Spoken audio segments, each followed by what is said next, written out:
စင်ကြေတွေဘာလို့ရက်တင်တယ်လဲငါတို့ပိတ်မိနေတာလားကဘာကြီးကြောင့်မဟုတ်ဘူးမင်းရဲ့စင်ကြေတွေကြောင့်ဖြစ်နိုင်တယ် The illusion of comfort တက်တောင့်တက်တာရှိတယ်လို့ထင်ရခြင်း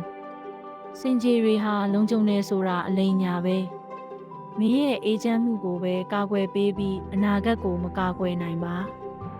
Cycle of stagnation တိုးတက်မှုမရှိသောတန်တရားစင်ကြေတွေကဘာမှမလုပ်ဖြစ်အောင်ဆွဲခေါ်သွားတယ်ဘာမှမလုပ်ရင်အိမ်မက်တွေတည်ဆုံးသွားမယ် Taking ownership တာဝန်ယူခြင်းပြောင်းလဲခြင်းလား